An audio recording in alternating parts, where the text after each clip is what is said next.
Hi everyone, get comfortable before the story really begins. Relax your body and let your mind wander a little, because we are going to talk about something very unpleasant. The truth about clean lines in the Middle Ages. From about the 5th to the 15th century, personal hygiene was very extremely poor, worse than almost any other time in history. Before you relax too much, please tap the like button if you can. It really helps creators like me. Subscribe if you truly enjoy this quiet, strange style of storytelling, and leave a comment with where you are and what time is it for you. It's comforting to know others around the world are falling asleep together. Now get comfortable, let your worries fade, and let's travel back in the dark past. You cross through the entrance archway and hesitate because the fortification does not acknowledge you in the manner you presumed a stronghold would greet any visitor. Picture walking through a medieval city, any medieval city, whether it was London or Paris or Rome, and encountering a smell so thick and pervasive it physically coats your throat. Not just one bad smell, mind you, but a symphony of decay, human waste, rotting animals, spoiled food, and unwashed bodies all blending together into something that would make modern people physically ill within minutes. Yet people living in that era experience this constantly every single day without even flinching. They'd adapted to it so thoroughly that the smell had become background noise, as normal as breathing. What made medieval hygiene so spectacularly appalling wasn't laziness or stupidity. Instead, it was a combination of factors that created a perfect storm. Fundamentally, medieval people lacked any real understanding of germ theory. They didn't know that microscopic organisms cause disease, the concept that their waste could contaminate their water supply, completely foreign. The possibility that regular washing might prevent illness, that never occurred to them. These weren't character flaws or moral failures. These were genuine knowledge gaps that wouldn't be seriously addressed until scientists started using microscopes centuries later.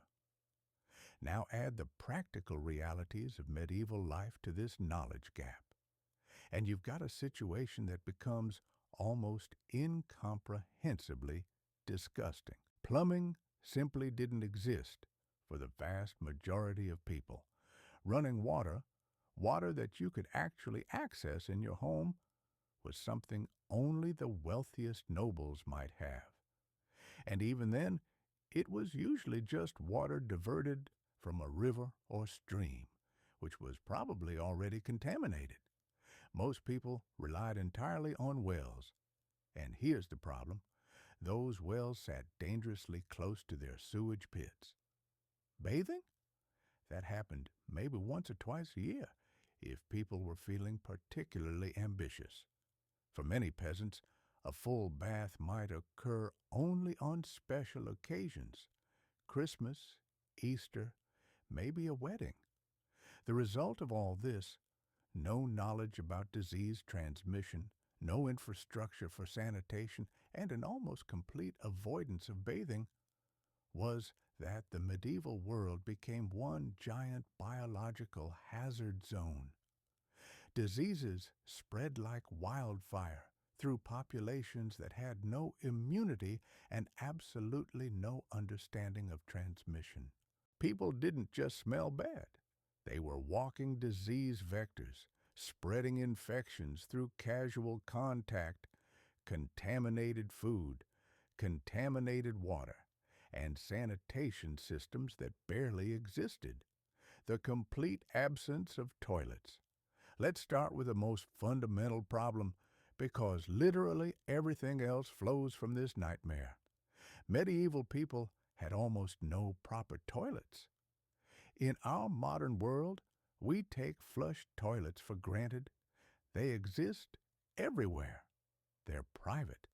They work at separating waste from us and keeping it somewhere we don't have to think about. Medieval people, they had essentially none of that. For the poorest segments of medieval society, which was the vast majority of the population, a toilet was basically a hole in the ground. Sometimes there was a wooden structure built over it, offering minimal privacy and protection from the elements. Often there wasn't even that much. People would simply go to a designated spot outside their homes or settlements, do their business, and leave it there. In some cases, particularly in the densest urban areas, even that level of organization didn't exist. People would use their doorsteps. They'd use alleyways. They'd use anywhere else that seemed reasonably distant from their living space, which honestly wasn't very far.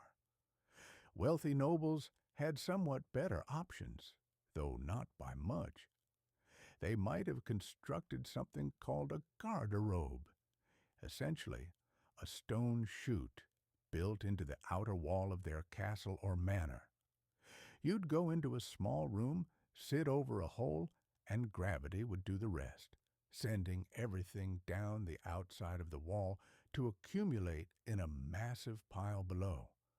The theory was sound. The practice was considerably worse. These piles would build up to shocking heights, creating what essentially amounted to mountains of human excrement sitting right below the inhabited areas. When it rained, those piles would leach into the surrounding soil and groundwater.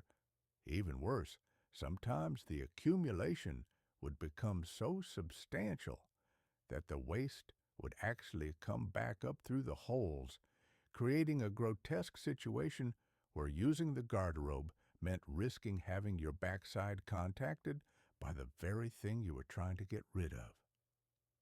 Some of the larger medieval cities attempted to create communal toilet facilities. Paris, for instance, had what were called pots, which were basically large ceramic vessels kept in public locations where people could relieve themselves. The problem with this system was obvious. Somebody had to periodically empty these pots. That somebody, usually a desperate person with absolutely no other employment options, would have to manually carry away pots filled with human waste. Where did they dump it? Often directly into the river, sometimes onto designated waste grounds outside the city. The end result was the same regardless. The waste contaminated local water supplies and spread disease throughout the population. What made this situation even worse was the fact that medieval people didn't really comprehend the connection between waste and water contamination. They would drink from the same rivers that served as their toilets. They would draw water from wells that sat suspiciously close to their sewage pits. And when people in the area started dying from intestinal diseases, which happened constantly, nobody made the obvious connection. Instead, they attributed deaths to bad air, or the alignment of planets, or divine punishment, or pretty much anything except the actual cause. Their waste was poisoning their water. The City of London provides a particularly instructive example of how completely medieval sanitation failed. In medieval London, chamber pots, basically buckets that people used as indoor toilets, were emptied directly into the streets, not into organized waste systems, not into designated pits, directly into the streets where people walked, where children played, where merchants sold food. The stench must have been absolutely unbearable. And it wasn't just the smell. All of that waste ran through the streets, creating rivers of contamination that spread disease through the city with remarkable efficiency. Things got so bad in London that eventually the city government actually issued regulations forbidding people from dumping their waste into the streets. These regulations were largely ignored because people had no viable alternative. Where else were they supposed to put it? Building proper sewage systems would have been expensive and required coordination that medieval cities simply didn't have the resources or organizational capacity for. So people continued dumping waste into the streets. The authorities continued issuing ineffective proclamations against it, and the city continued stinking and festering in its own filth, the relationship between water and filth. Understanding medieval water sources is absolutely crucial to understanding why disease was so endemic during this period. Most medieval people relied on surface water, water from rivers, streams, or ponds. The wealthier might have wells, but those wells were dug by people who had absolutely no understanding of groundwater contamination. They would place the well too close to the privy pit, not realizing that waste was permeating through the soil and poisoning the water they were about to drink. Rivers, which many cities relied on, were essentially open sewers. They served as toilet facilities for anyone who lived nearby. They received industrial waste from tanners who would use the water to process hides. They accumulated rotting animals, both domestic livestock that died and wild animals that happened to end up in the water. They caught human waste from communities upstream. By the time water traveled downstream through a city, it was thoroughly contaminated with everything from human feces to animal decomposition to industrial chemicals.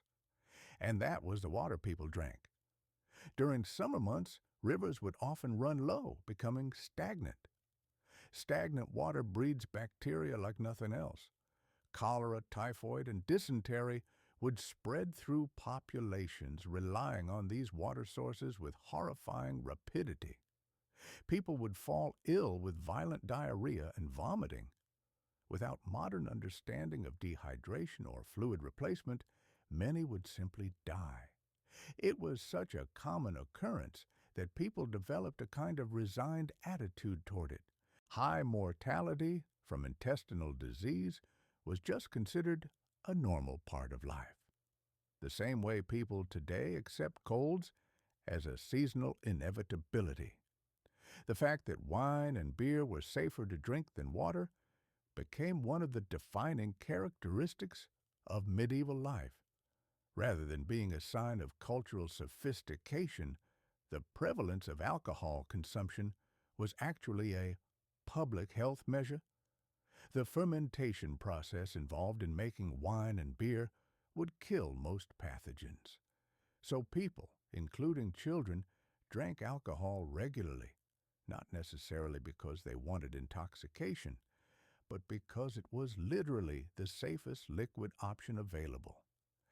The irony is that this made medieval children essentially perpetually slightly drunk because they would consume weak beer and cider throughout the day instead of water.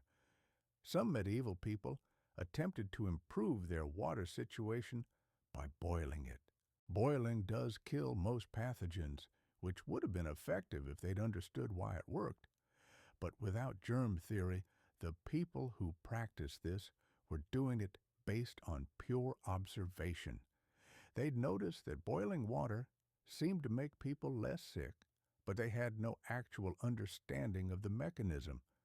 So this practice never became widespread because it seemed pointless if you didn't understand why you were doing it. The infrequency of bathing. If you wanted to describe medieval bathing practices in a single sentence, it would be this: people bathed incredibly rarely, usually for religious reasons rather than cleanliness. And when they did bathe, they often made themselves dirtier in the process. The average medieval peasant probably bathed maybe once or twice a year. For some people, it might have been even less frequently. Full body immersion in water was seen as something potentially dangerous. People believed that opening your pores by bathing could allow bad air to enter your body and cause illness. So instead of regular full baths, people would wash specific body parts. Hands and face might get a quick rinse before meals. Feet might be washed occasionally. But a complete bath from head to toe? That was a rarity reserved for special occasions or religious observances. The wealthier segments of medieval society were actually sometimes worse in this regard. Elaborate bathing facilities existed in some castles and manors, but they were used infrequently. The process of filling a bath required enormous effort. Someone had to heat water over a fire, carry it in buckets, and pour it into a large wooden or stone basin. This was so labor-intensive that bathing became an occasional luxury rather than a regular practice. When nobles did bathe, they might go through an elaborate ritual that took hours, but then they might not bathe again for several months. What makes this even more disgusting is that people would reuse bath water. If the lord of a manor was bathing, the water might be hot and reasonably clean, but then his family members would use the same water. Then servants would use it. By the time the lowest-ranking household member got to wash in it, they were essentially bathing in dirty, lukewarm water that had already been used by multiple other people. The water would be visibly discolored, floating with who knows what kind of debris. Yet people would still use it because they had no alternative, and the effort of heating fresh water was so substantial. Medieval people also held beliefs that actively prevented bathing. They thought that getting too clean could actually weaken you. The idea was that your body had a protective layer of grime that kept you healthy, and washing too much would remove that protection. This wasn't completely baseless reasoning. They were observing that sometimes people who bathed seemed to get sick afterward. What they didn't understand was that this was probably because they were bathing in contaminated water, or because the shock of temperature change was stressful, or because they were catching illnesses from other sources entirely. Instead, they concluded that bathing itself was dangerous. There was also a religious component to the avoidance of bathing. During the medieval period, the Christian church had considerable influence over daily life and beliefs. Some interpretations of religious doctrine suggested that excessive attention to the body was sinful. Monks, who were supposed to be particularly virtuous, would sometimes go their entire lives without bathing. Hair would mat. Skin would accumulate layers of dirt and sweat. Yet this was seen as a positive sign of spiritual devotion rather than something to be concerned about. The result of all this, the reluctance to bathe, the belief that it was dangerous, the difficulty in heating water, the religious discouragement, was that medieval people were, by modern standards, absolutely filthy. They stank. Their clothes reeked because they were rarely washed either. They would wear the same garments for weeks or months at a time. The clothes would become stiff with accumulated sweat, dirt, and various bodily fluids. If they needed to be washed, the process was so labor-intensive that it happened infrequently. Clothing and textile filth. Speaking of clothes, medieval clothing hygiene was its own special category of disgusting. To understand why, you need to understand how difficult it was to do laundry in the medieval period. There were no washing machines and no running water in most homes. Washing clothes meant carrying water from a well or river, heating it, scrubbing the fabric against rocks or wooden boards, rinsing, wringing it out, and hanging it to dry. This was time-consuming, physically demanding work. Most people couldn't afford to have enough clothes to wash them regularly. So they wore the same garments repeatedly until they were visibly disintegrating. The lower classes would typically own maybe two or three complete outfits at most. They rotated them, wearing one while another dried after occasional washing, but stains quickly set and never completely came out. Sweat-stained underarms, yellow and brown, dirt accumulated in seams and folds. If someone had any kind of accident, whether related to bodily functions or just daily grime, it left stains that persisted for the life of the garment. Underwear, as we think of it today, didn't really exist in the medieval period, at least not for common people. Men and women wore a simple linen shift or chemise directly against the skin and layered heavier garments on top. That linen shift could be worn for weeks or months without being washed. It absorbed sweat, urine, menstrual blood, and every other substance the body produces.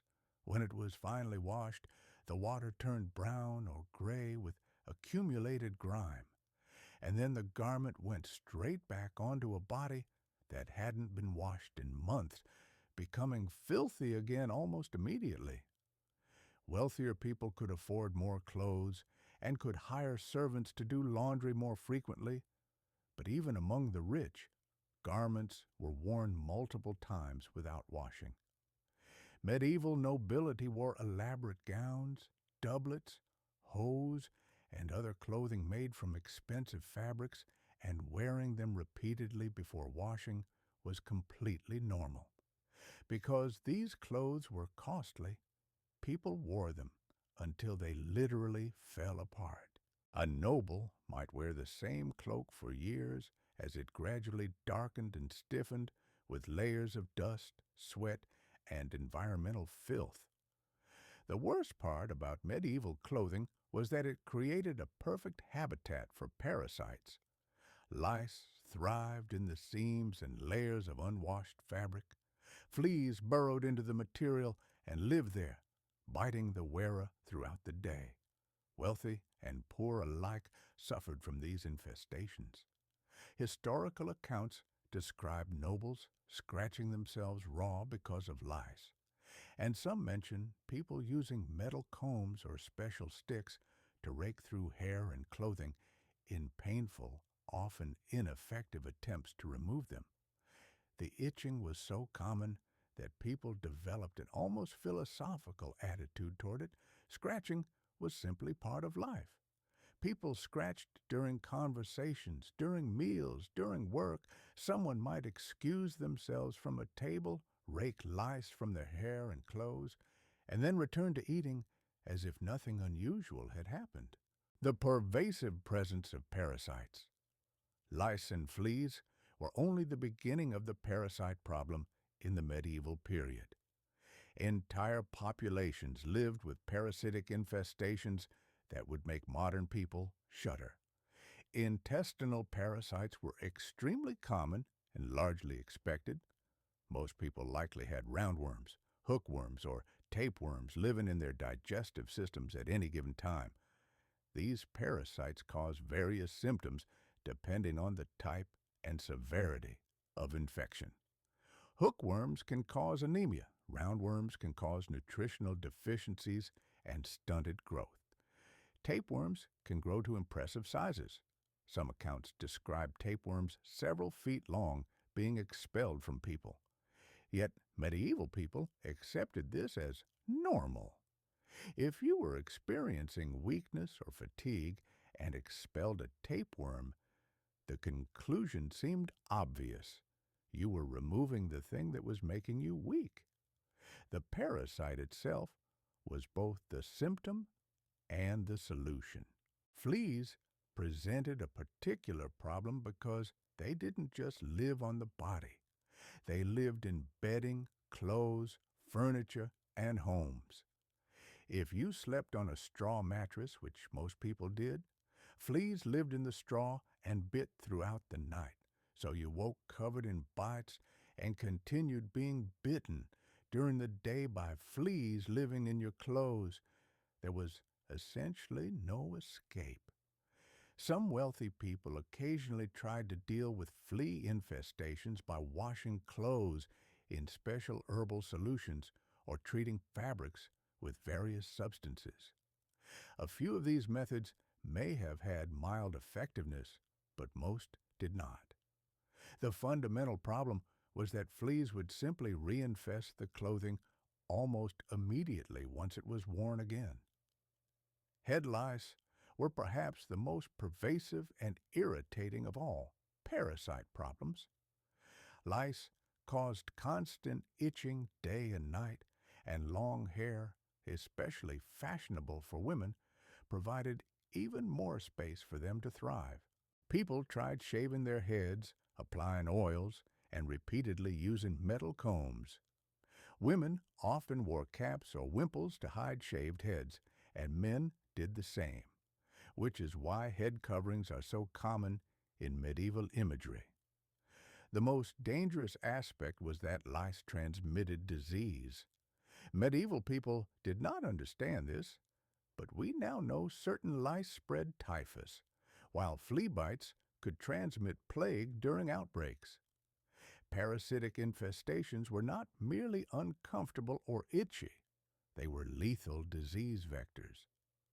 The medieval approach to menstruation was equally inadequate. Women had almost no effective options for managing their periods. Disposable products did not exist, and the most common solution was reusable cloth rags that were worn, rinsed, and reused. The rinsing was often minimal, sometimes just a quick dunk in water before the cloth was used again the next day. Because menstrual blood allows bacteria to multiply rapidly, these cloths became breeding grounds for infection. Women frequently suffered pain, inflammation, and infection as a result, yet this was simply endured. There was no open discussion, no treatment, and no real acknowledgement that it was a problem. Medieval people also held various superstitions about menstruation that actively made the situation worse. There was a widespread belief that menstrual blood was somehow unclean or poisonous. Some people believed that a menstruating woman could spoil food, poison water, or cause crops to fail just by being near them. These weren't universal beliefs. There was considerable variation across different regions and social classes, but they were common enough to significantly impact women's lives. Some cultures required menstruating women to retreat to separate spaces during their period, isolating them from the rest of the community. This isolation had the practical effect of reducing opportunities for the woman to maintain any kind of hygiene because she would be confined to a small space, often without access to water or the ability to clean her clothes properly. When she rejoined the community, her clothes would be caked with dried blood. The confusion around menstruation meant that many women didn't have good information about their own bodies. Excessive bleeding, infections, or other serious problems would go untreated because there was no framework for understanding them as medical issues. A woman experiencing severe cramping or other symptoms would just accept it as an unavoidable part of being female. Pregnancy and childbirth presented their own hygiene nightmares. Women would give birth in unsanitary conditions, often without proper cleaning of the birth area or the tools used during delivery. Midwives would deliver babies with unwashed hands. After birth, the woman would lie on straw or cloth bedding, often without being cleaned herself. If the bedding was blood-stained, it might not be changed.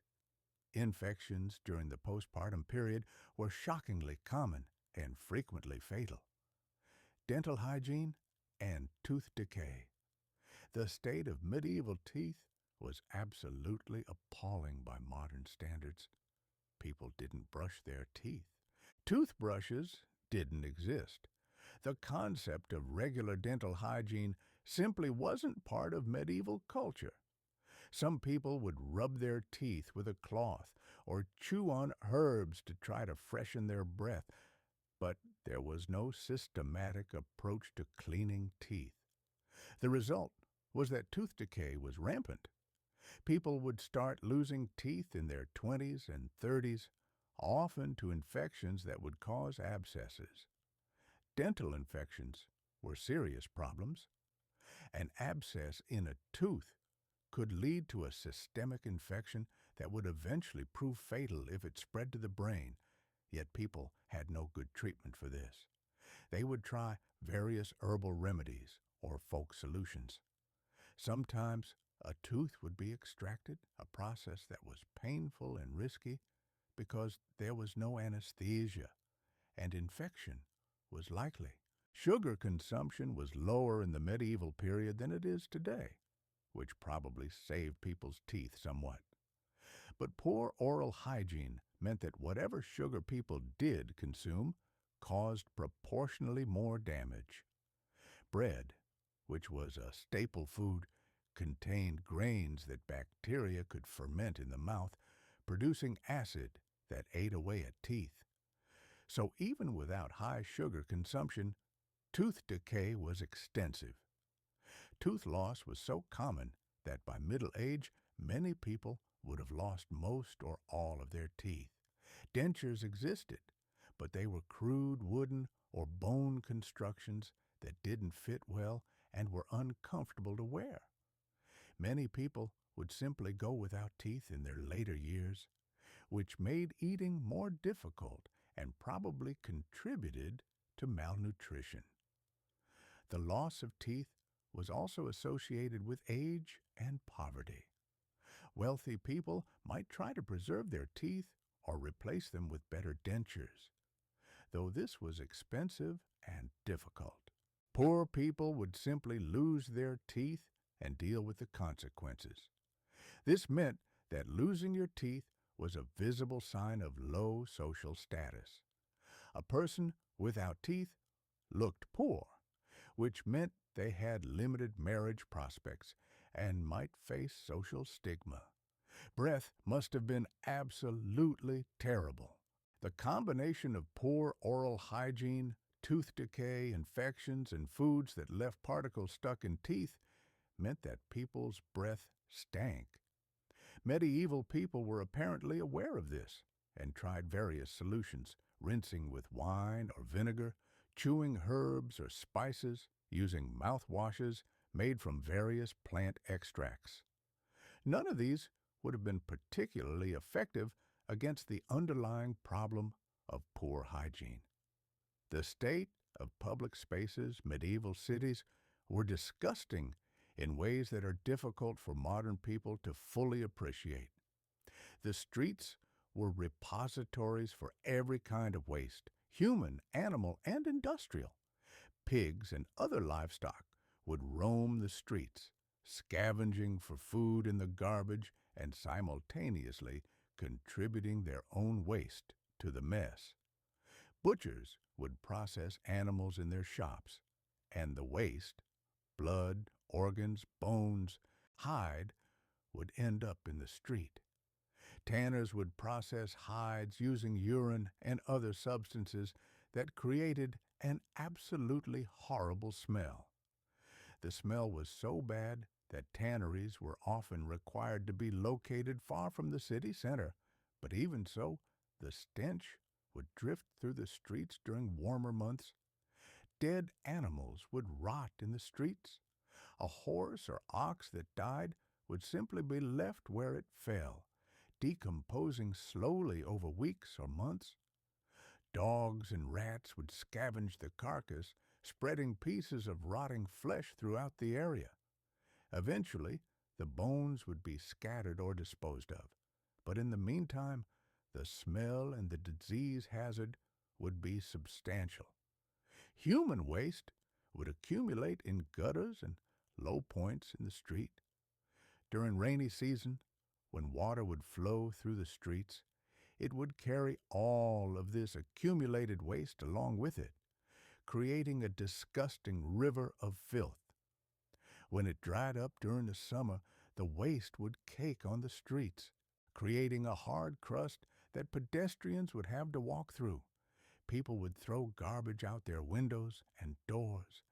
Vegetable scraps, bones, spoiled food, broken pottery, and all manner of rubbish would accumulate in the street in front of people's homes. There was no municipal garbage collection. There was no organized system for dealing with refuse. You simply threw it out your door and hoped someone else would eventually deal with it.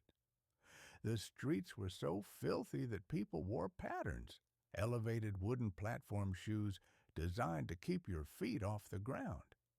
These were primarily worn by wealthy people because they were expensive, but they illustrate just how conscious people were that the ground was fouled.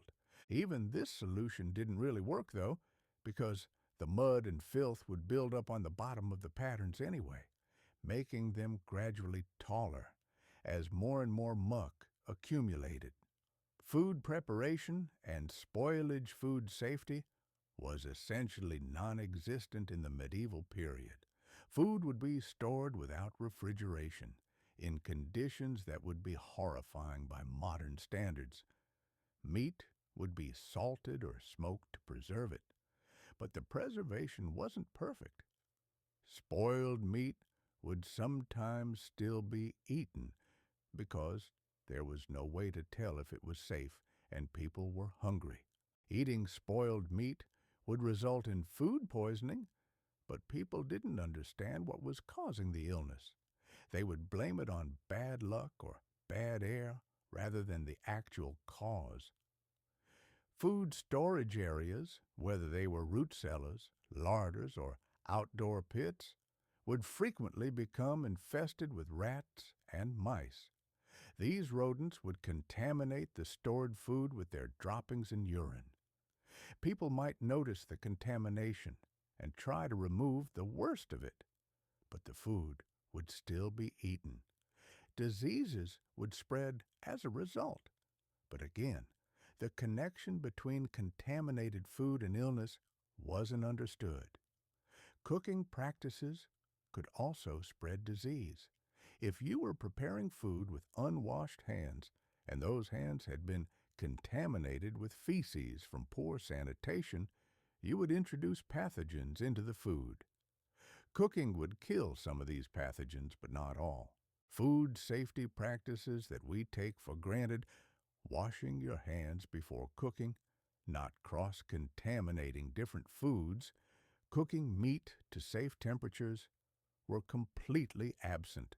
Meat would sometimes be cooked insufficiently, particularly for people who couldn't afford to cook with sufficient fuel to thoroughly heat it. Undercooked meat could harbor parasites and pathogens that would survive the cooking process and infect the person who ate it. This was particularly true for pork, which could harbor serious parasitic infections if undercooked. Yet people would eat undercooked pork regularly because fuel was expensive and they were hungry. Bread, which was the staple food for most medieval people, would often be made with contaminated water. The water might contain pathogens from human or animal waste.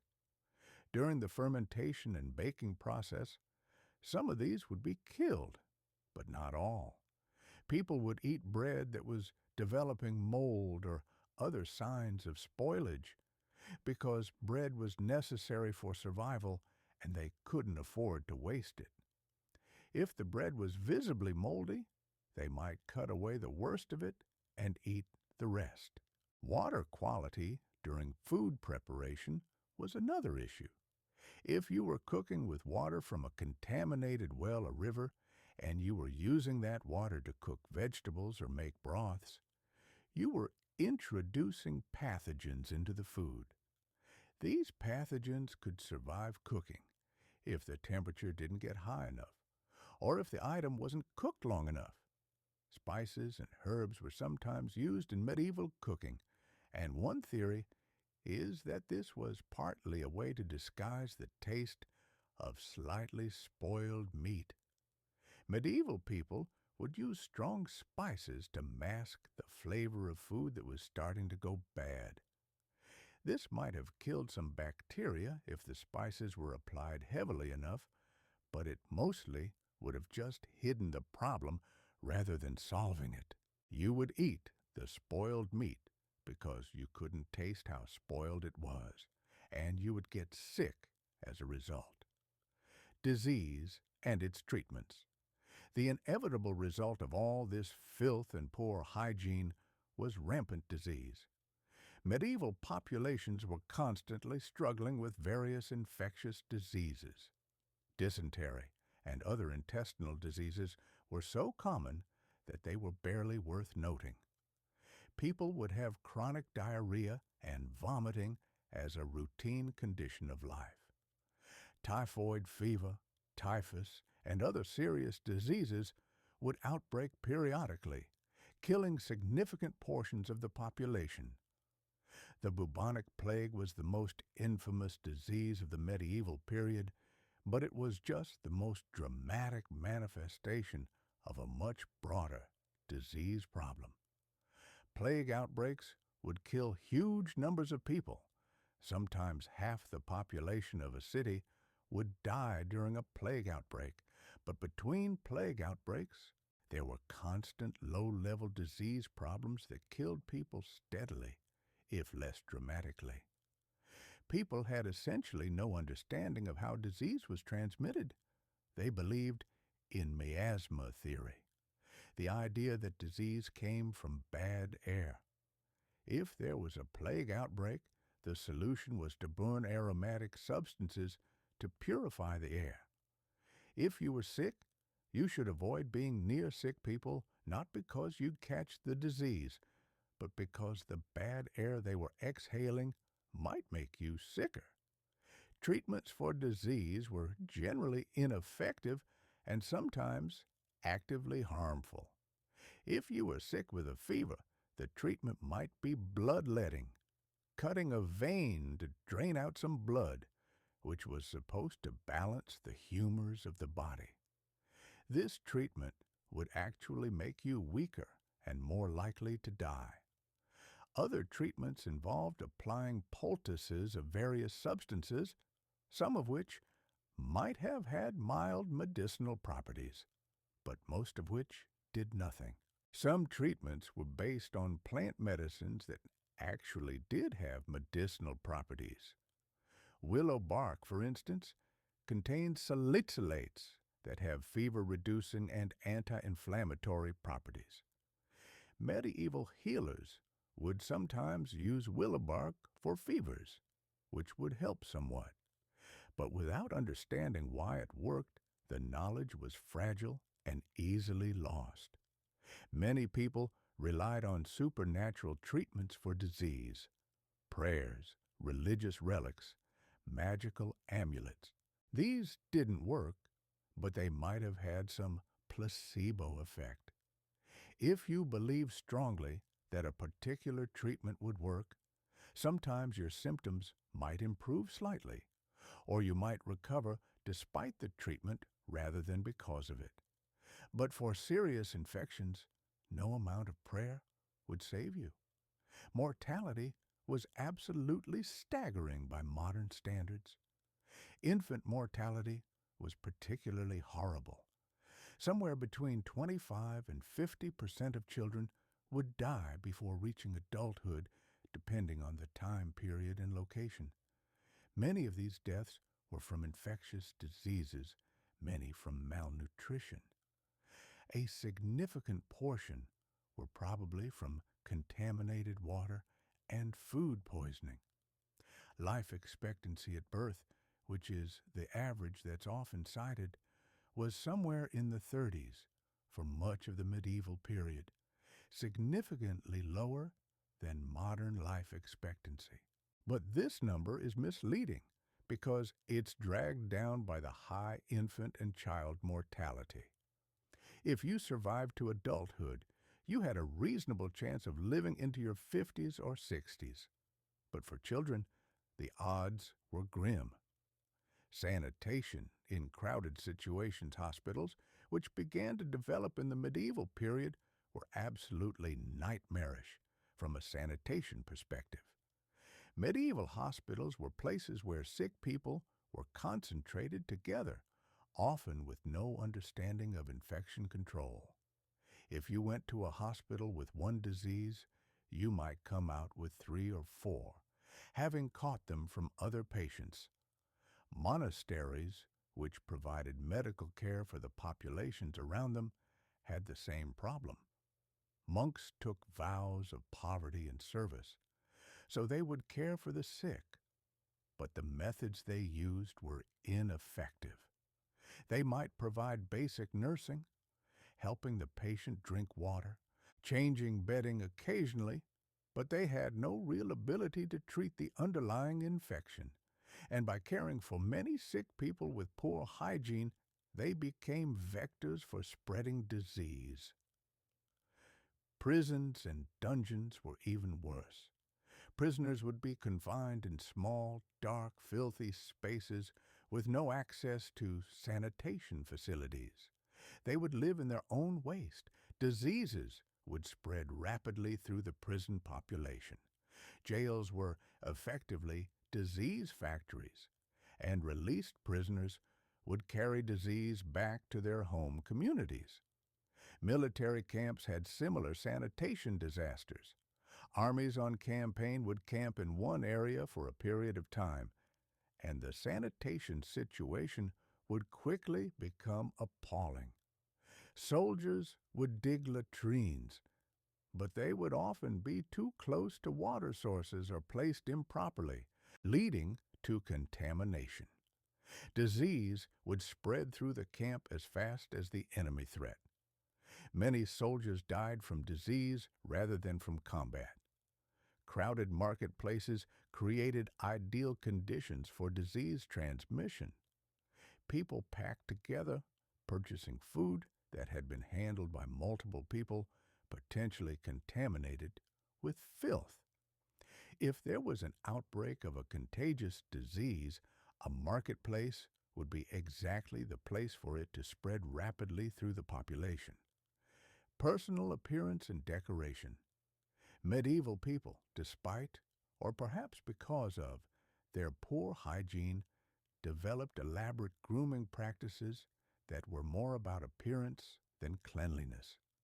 Wealthier people would try to hide the effects of poor hygiene by using perfumes, cosmetics, and elaborate hairstyles. They would apply makeup to hide the damage caused by acne, which would be common in a population with poor sanitation and poor diet. The practice of plucking one's eyebrows nearly completely was fashionable at various points in the medieval period. This wasn't because it was particularly hygienic or because it made you look better by modern standards. It was simply fashionable. Similarly, elaborate hairstyles that required hours to arrange would be created, sometimes requiring so much work that the style would be left in place for extended periods, becoming dirtier and developing the additional problem of lice-taking residents in the complex structure. Women would sometimes powder their hair with various substances, supposedly for cleanliness, but probably more for appearance. These powders might contain lead or other toxic substances which would cause health problems over time. Men would grow elaborate beards or shave them completely, both options requiring more effort than the underlying hygiene situation would seem to support. Perfumes and pleasant-smelling substances became status symbols, partly because they were expensive, but partly because they were one of the few ways to mask the reality of poor hygiene. A wealthy person who could afford to perfume themselves heavily might spend significant amounts of money on imported perfumes and spices used as scents. The smell would eventually fade, and the person would revert to stinking, but in the immediate moment, you could at least pretend that you smelled good. Some particularly elaborate grooming practices seem to have been specifically designed to make the fact that you weren't bathing less obvious. Elaborate clothing would hide a body that hadn't been washed in months. Headwear would hide unwashed and lice-infested hair. Heavy perfume would mask body odor. The ensemble would serve to create the impression of cleanliness and respectability, despite the reality being quite different. Urban density and sanitation collapse. As medieval cities grew larger, the sanitation situation became worse. A small village where people had direct connection to the soil and water sources, and thus could see the problem with throwing waste near water, might have had somewhat better hygiene than a crowded city. But as cities became more densely populated, the sanitation situation reached crisis levels. Cities that started with a few thousand people would grow to 10,000, 20,000, sometimes more.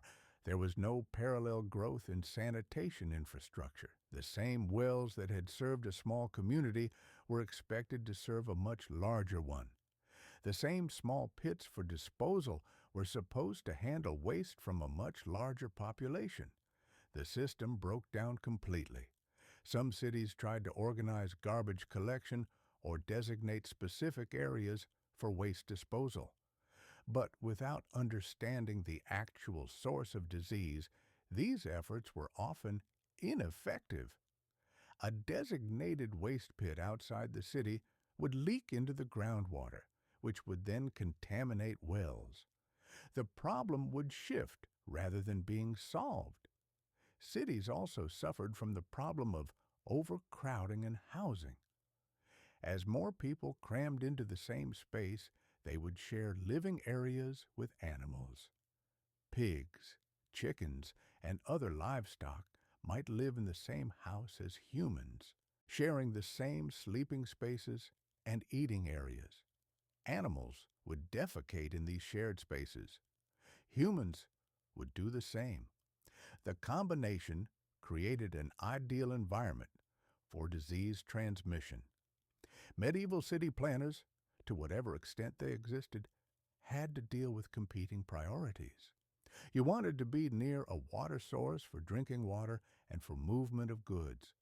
But water sources were where waste naturally accumulated. You wanted houses to be reasonably close together for protection and community.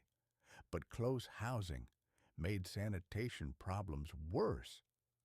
You wanted productive areas like tanneries and butcher shops because they provided essential goods. But these created massive pollution.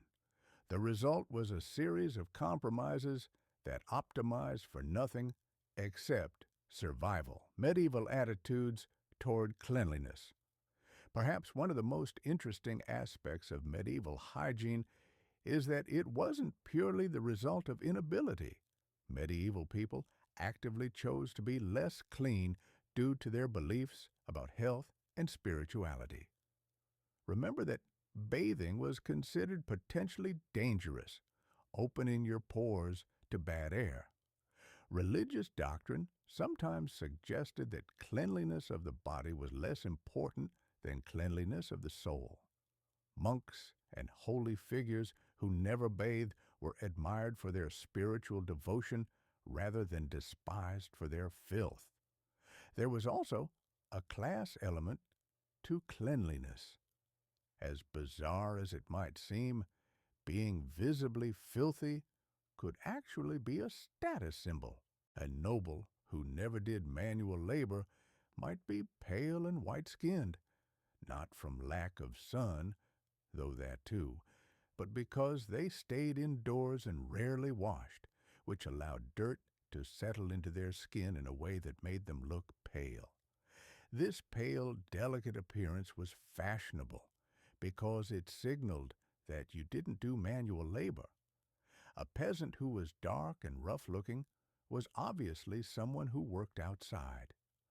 A noble who was pale and perhaps slightly yellow-tinted from poor hygiene was someone who didn't have to work. The wealthy, who might have had resources to be cleaner, often weren't notably cleaner than the poor, just differently dirty. They had different parasites and different filth accumulating on their expensive fabrics, but they were still fundamentally unwashed. The difference was that they could afford perfumes and elaborate clothing to disguise it. Medieval people's tolerance for filth extended to their acceptance of animals living in cities. Pigs that roamed the streets weren't seen as a problem to be solved. They were a free waste disposal system.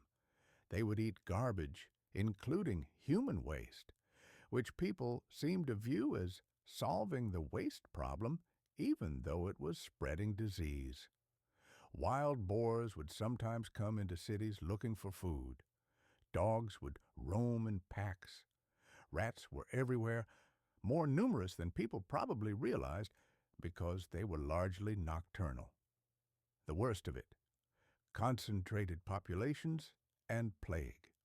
When you combine all of these elements, non-existent sanitation, contaminated water sources, poor personal hygiene, crowded urban conditions, and lack of understanding of disease transmission, you create ideal conditions for epidemics. Medieval Europe experienced this repeatedly, with the most dramatic example being the bubonic plague. The plague arrived in Europe in the 14th century, carried by fleas on rats that traveled on merchant ships. The fleas transmitted the plague bacterium to rats, which transmitted it to humans. Because medieval people didn't understand the connection, and because their cities were absolutely infested with rats, the disease spread with horrifying speed. Entire cities would lose half their population. Some smaller towns were virtually wiped out. What made the plague particularly terrifying was that nobody understood what was causing it. Various theories circulated: the alignment of planets, the will of God, bad air. Some people thought that bad smells caused the disease, which led them to try solutions that made no sense. If you believe the disease came from bad smells, you might avoid going near graveyards or areas with dead bodies, which actually would have helped reduce transmission, but for completely wrong reasons. Others concluded that the plague was divine punishment for sin, which led to the flagellant movements, groups of people who would publicly whip themselves, convinced that religious penance would stop the plague. This didn't help. It probably made things worse, as crowds of people gathering for these events created ideal conditions for disease transmission. Some Jewish communities were blamed for the plague and massacred by Christian mobs who believed that Jewish people had poisoned wells to cause the disease. This wasn't true, but it was believed because medieval people had no actual understanding of disease and were grasping at explanations. The reality that the plague was caused by fleas on rats, which was transmitted when people lived in the same crowded, unsanitary conditions as rodents, was beyond their ability to conceive. Plague outbreaks would come in waves. A particularly severe outbreak would kill so many people that the population would decline significantly. Then, over time, the population would grow again. Another outbreak would occur. This cycle repeated itself for centuries, with plague outbreaks periodically killing significant portions of the population. Childbirth and postpartum conditions. The conditions surrounding childbirth in the postpartum period in medieval times were absolutely horrifying. A woman giving birth would be attended by a midwife who might or might not have any actual knowledge of how to deliver babies safely. The midwife's hands were unwashed. The tools used during delivery were unwashed. The environment was filthy. After giving birth, a woman would lie on bedding in a closed room. The room would be kept warm, which made sense in one way but meant that flies and other insects would gather, attracted to blood and fluids. The woman's body would leak blood, lochia, postpartum discharge, and other fluids that would soak into the bedding. The bedding might not be changed for days or even weeks. The result was that postpartum infections were extremely common and frequently fatal. Childbirth fever, also called puerperal fever, was one of the leading causes of death for women in the medieval period. The infection would cause severe symptoms: fever, chills, severe pain. Women would often die from it. Those who survived would sometimes have serious complications: internal scarring, chronic pain, and reduced fertility. Newborns faced similarly horrifying conditions. They would be born into a filthy environment. If there were complications during delivery that damaged the umbilical cord or caused infection, there was no way to treat it. Infection of the umbilical stump was common. Newborns would sometimes develop serious infections from contamination of the umbilical area. The care of newborns was primitive. They might be wrapped tightly in cloth, swaddling, which restricted movement and made it difficult for them to feed properly. The cloth would become soiled with feces and urine and wouldn't be changed frequently. If the baby developed a rash from sitting in soiled cloth, there was no effective treatment. These conditions meant that newborn mortality was extremely high, with many babies dying in the first few weeks of life from infections or other complications. Breastfeeding was often delayed, with newborns being given pre-chewed food or other substances before they were put to the breast. This exposed them to pathogens from the mouth of whoever was pre-chewing the food. If breastfeeding was not available, perhaps because the mother had died or couldn't produce milk, the baby would be fed with animal milk given through a cloth, which would become contaminated with bacteria. Maternal mortality was so high that many women would die within a few years of starting to bear children. Widows and widowers were common. A significant portion of medieval families had experienced the death of the mother from childbirth-related complications. Some wealthy people kept records of how many children they had survived. It wasn't unusual for a child to have lost their mother and for the father to have remarried multiple times. Seasonal variations and summer. The sanitation situation varied somewhat with the seasons. In winter, when it was cold, the rate of bacterial growth slowed down somewhat. Diseases would still spread, but perhaps not quite as rapidly. The cold would also reduce insect populations.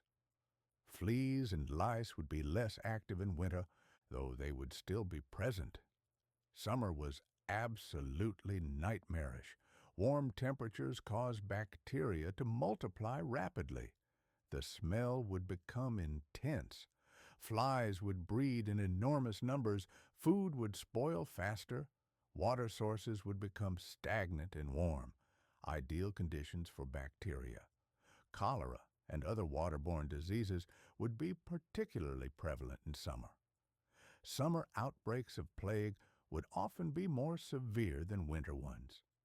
The heat would also exacerbate the parasite situation. Fleas and lice would be more active and more numerous in summer. People would be less able to tolerate wearing heavy clothing, but lighter clothing would provide less protection from parasites. The itching from insect bites would become unbearable. Latrine and cesspit situations would be worst in summer as well. The heat would accelerate decomposition and cause more smell. The liquid components would evaporate, concentrating the waste, making it denser and more likely to leak into surrounding soil and groundwater. The smell would drift farther, affecting larger areas. Summer was also when most military campaigns occurred, which meant that armies would be dealing with the worst possible sanitation situation. Soldiers marching in summer would face the heat, the insects, the smell, and the resulting disease. Many campaigns would fail due to disease killing more soldiers than the enemy did. Regional variations. It's worth noting that medieval hygiene conditions weren't uniform across all of Europe. There was considerable variation based on geography, climate, religion, and local practices. In some areas, particularly those influenced by Islamic or Mediterranean traditions that had stronger bathing cultures, cleanliness standards might have been somewhat higher. Some regions had better organized waste disposal than others. Climate also made a difference. Warmer regions where water was more readily available might have had somewhat better opportunities for washing. Colder regions where water had to be heated would have had greater barriers to bathing. Rainy regions where groundwater might be more abundant might have had better access to water, though that water might still be contaminated. Some monastic communities developed better sanitation practices than surrounding populations. Monasteries might have had organized latrines and some attempt at waste management. Some communities would have channeled water through their buildings for washing and cooking. But even in these relatively more organized settings, sanitation by modern standards would still be terrible. Urban areas were generally worse than rural areas. A peasant living in a village might have had slightly better sanitation than someone living in a dense city. Though both were terrible by modern standards, the peasant had more access to open land for waste disposal, and their village well might have been less contaminated. But even rural areas faced serious sanitation challenges. The gradual transition. It's important to understand that the medieval approach to hygiene and sanitation didn't simply end with the medieval period. Change was extremely gradual, even as the medieval period gave way to the Renaissance and the early modern period. Hygiene practices didn't improve dramatically. It wasn't until the 19th century, when germ theory finally became accepted and public health infrastructure began to develop, that real improvements started. The first major shift came with the realization that water quality mattered. In the 19th century, physicians and public health officials in places like London began to notice patterns in disease transmission. John Snow's famous investigation of cholera transmission through contaminated water in 1854 provided strong evidence that waterborne disease was a major problem. This led to the development of public water systems with filtration and treatment. The second major shift came with acceptance of germ theory. Once people understood that microscopic organisms cause disease, the motivation for sanitation suddenly made sense. Washing your hands wasn't based on folklore or guesswork. It actually prevented disease transmission because you were removing bacteria. Cooking food properly killed pathogens. Boiling water made it safe because you were killing the organisms in it. But this transition took time. Even as some cities began to develop public water systems and sewage systems, people continued living in conditions that would have horrified them if they'd suddenly found themselves transported to the 19th century. The 18th century still saw serious sanitation problems. Open sewers were common in cities. People still bathed infrequently. Parasites were still endemic. The development of modern sanitation was slow and uneven. Some cities modernized their water and sewage systems while others lagged behind. The rural poor often had no access to modern sanitation for decades after urban areas got it. It wasn't until well into the 20th century that most of the world had access to basic sanitation comparable to modern standards. Disease patterns and life. Given all of this filth and poor hygiene, it might seem strange that medieval people survived at all, but humans are adaptable. Those who survived childhood developed immunity to many of the diseases that would have killed them if they'd been exposed as an adult. Those with genes or immune characteristics that made them more resistant to the endemic diseases of the time would survive and reproduce more often.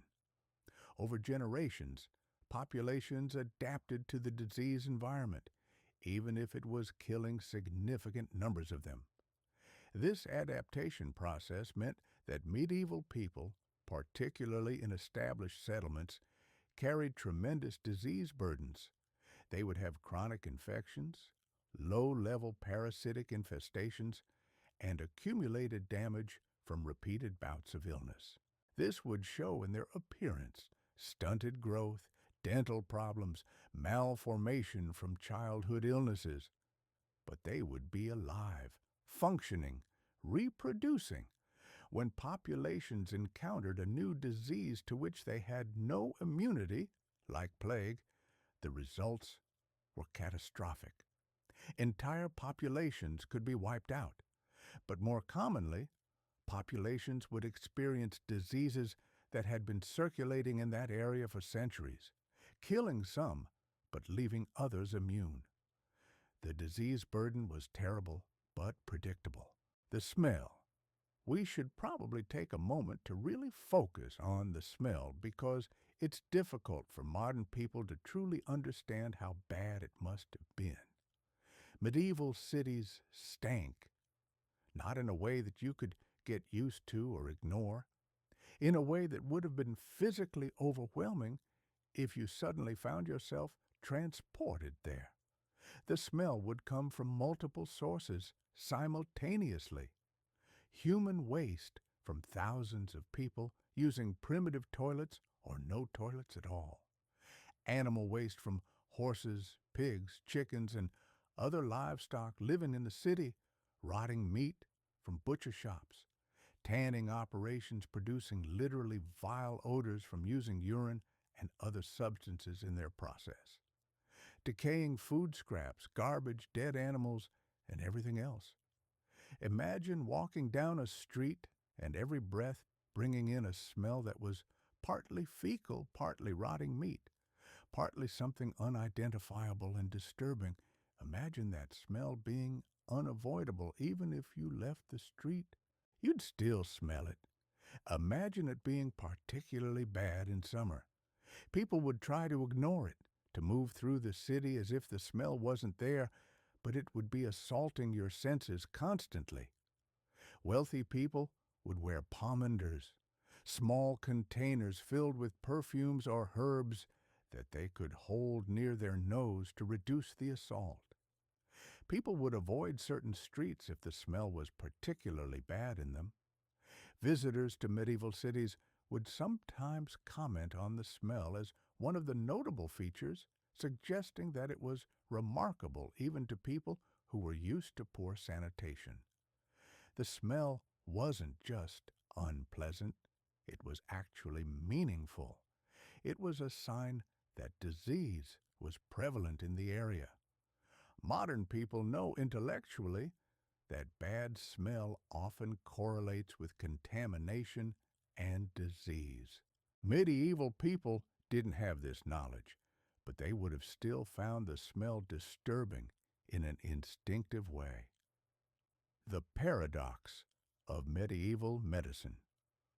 What's fascinating from a historical perspective is that medieval medicine, while ineffective by modern standards, wasn't entirely nonsensical.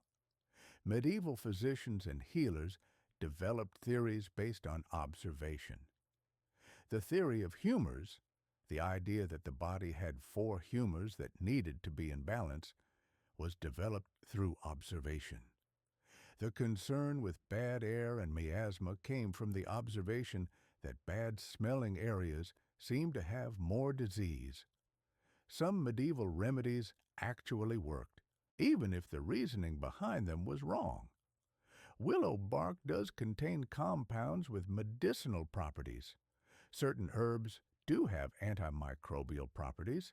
Honey has genuine antibacterial properties that medieval people might have discovered through trial and error. But the theories that underlay medieval medicine were fundamentally wrong. They didn't understand germ theory. They didn't understand that disease was transmissible through contamination. They didn't understand the relationship between sanitation and disease. So their effective treatments were scattered and disconnected from any underlying understanding.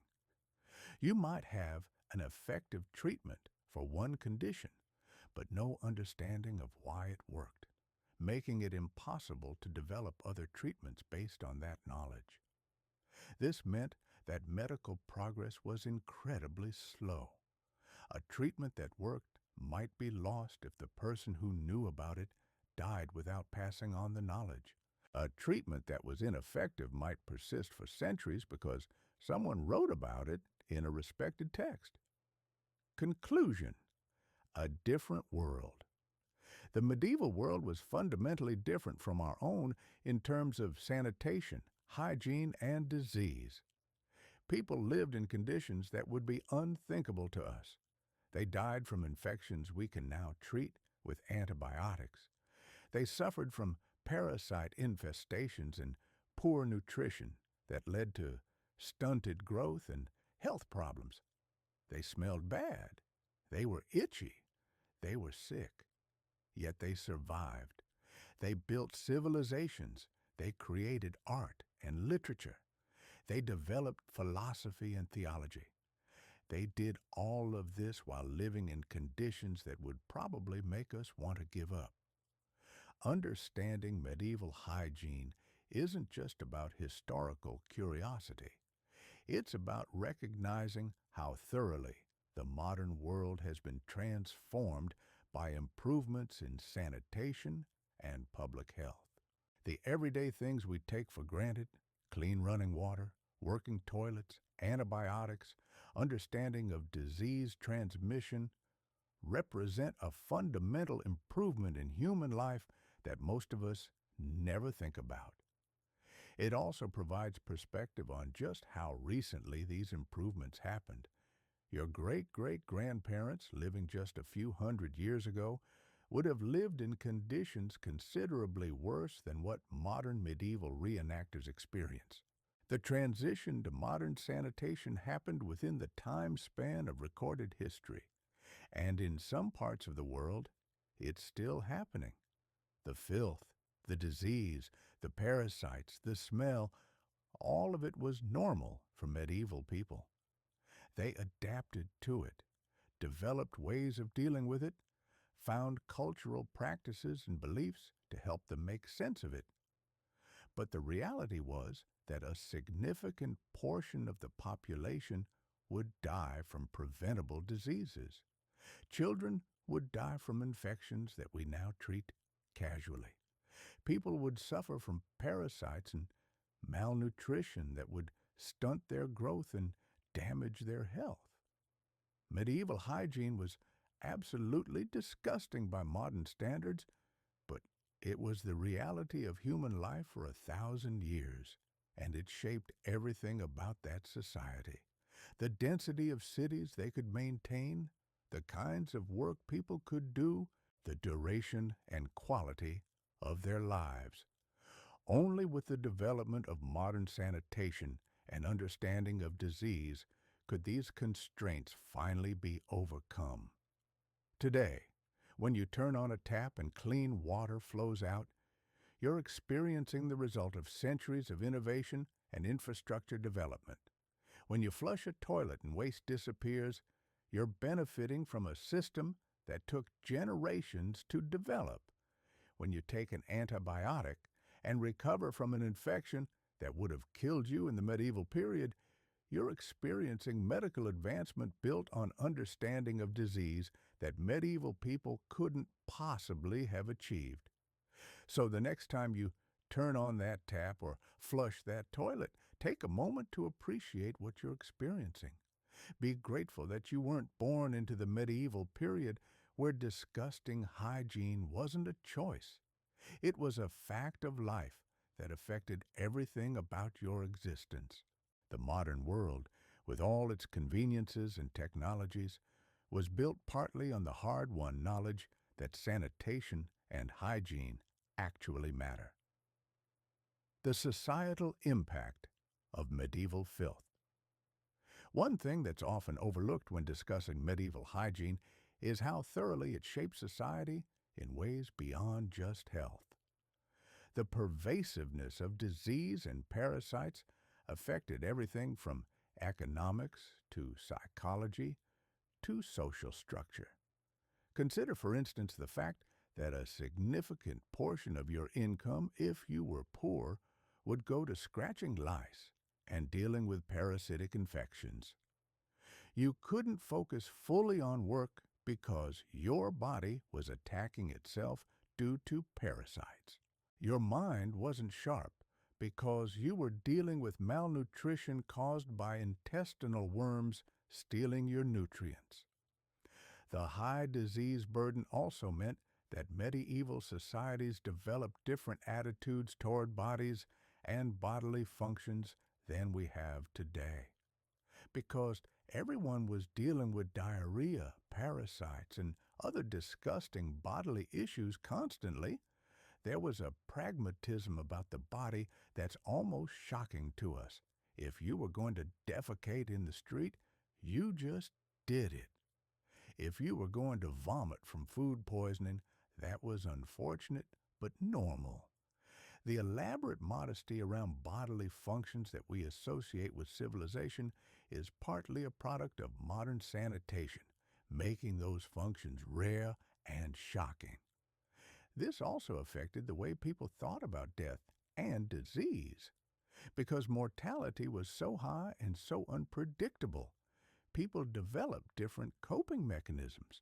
A child's death might be mourned, but in a somewhat abstract way, because childhood death was so common that people had almost gotten used to it. An adult's sudden death from an infection was tragic, but it was also something you'd probably witnessed multiple times in your life. Life in the medieval period was shorter and in many ways harsher because of these sanitation issues. You couldn't make long-term plans the same way modern people do. You couldn't assume you'd be alive next year. This fatalism probably colored everything from religion to art to daily decision-making. The role of animals in spreading disease. When we talk about medieval sanitation, we often focus on human waste and human hygiene failures. But the role of animals in spreading disease was equally significant. Medieval cities were infested with rats, and rats were disease vectors. They carried fleas that transmitted plague. They contaminated food stores with their droppings. They nested in homes and spread parasites. Pigs living in cities, which was common, would eat human waste, and then people would eat the pigs. This created a direct transmission route for diseases. Similarly, cattle and horses living in close proximity to humans would contaminate water sources and living areas with their waste. Chickens, which many households kept, would be constant vectors for parasites and bacteria. Even domestic pets, dogs and cats, would contribute to the parasite problem. A dog living in a medieval home would carry parasites, and parasites from the dog would spread to humans. Cats would catch infected rats and bring them inside or leave droppings that would contaminate the living space. Medieval people didn't understand that animals were major disease vectors. They didn't realize that having livestock living in the same building as humans was a public health disaster. They didn't comprehend that keeping pigs in the city center was creating ideal conditions for epidemic disease. This ignorance meant that their urban planning actively made sanitation problems worse. Occupational diseases and hygiene. Different occupations in the medieval period carried specific health risks related to hygiene. Tanners, who processed animal hides, would work with urine and other substances that created horrible smells and significant health hazards. The work was so unpleasant that tanners often lived on the outskirts of cities, isolated because the smell and disease risks made them unwelcome neighbors. Butchers would be constantly exposed to blood and decomposing meat. They would develop infections, parasites, and various diseases from their work. Despite handling meat for a living, their own hygiene practices were still terrible. A butcher might handle raw meat with unwashed hands and then prepare their own food the same way, contaminating themselves with the same pathogens they'd been handling. Latrine cleaners, who had the job of manually emptying human waste, were among the most disease-exposed people in medieval society. They would develop parasitic infections, intestinal diseases, and various other health problems from constant exposure to contaminated waste. These were usually among the poorest people in society, desperate enough to take on work that was actively dangerous to their health. Wet nurses, women hired to breastfeed other people's children, would transmit diseases through breastfeeding. If the wet nurse had an infection, she would pass it to the nursing child through her milk or through saliva contact. This was rarely understood, so women with infections would continue nursing multiple children, spreading disease through an entire household. Water sources and seasonal disease. Different water sources were better or worse at different times of year. A river that was flowing cleanly in winter might become stagnant and brackish in summer. A well that was reasonably clean in spring might become contaminated by autumn as underground sources shifted. Medieval people had no understanding of why their water was better or worse at different times, so they couldn't adjust their behavior accordingly. This seasonal variation in water quality contributed to predictable patterns of disease. Summer would bring cholera and other waterborne diseases. Winter would bring different illnesses, respiratory infections, typhus from body lice becoming more active in crowded winter quarters. Spring and fall would have their own characteristic disease patterns. The vulnerability of water sources meant that medieval society was constantly at the mercy of natural variation. A particularly dry summer could create a severe water shortage, forcing people to use more contaminated sources. A wet spring could cause flooding that would mix sewage with drinking water sources. These weather variations would often precipitate disease outbreaks that people would attribute to divine will or bad luck, when they were actually perfectly predictable consequences of their unsanitary water sources. The impact on life expectancy and growth. The cumulative effect of medieval hygiene conditions was visible in the bodies of medieval people. Archaeological evidence shows that medieval people were, on average, shorter than modern people. This stunted growth was partly due to malnutrition, not always getting enough food, but it was also partly due to parasitic infections. A child with intestinal parasites wouldn't absorb nutrients properly, leading to stunted growth. Teeth in medieval skulls show severe wear and decay. Bones show evidence of repeated infections. Some skeletal deformations suggest illnesses or nutritional deficiencies. The evidence is clear that medieval people were dealing with a heavy disease burden that left marks on their bodies. Life expectancy numbers are sometimes misleading because they're dragged down by high infant mortality. But even if you survive childhood, you'd likely face a lifetime of chronic infections, parasites, and physical damage from repeated bouts of illness. You might live to be 60 or 70 if you were lucky, but you'd spend that entire life dealing with health issues that would be easily preventable or treatable by modern standards. The constant low-level infections and parasitic burdens also meant that medieval people were likely in a state of chronic inflammation. Their immune systems would be constantly activated, fighting infections and parasites. This chronic inflammation contributes to fatigue, reduced cognitive function, and various other health problems beyond the specific infections themselves. Trade routes and disease. Spread medieval trade networks, while important economically, were also excellent vectors for disease transmission.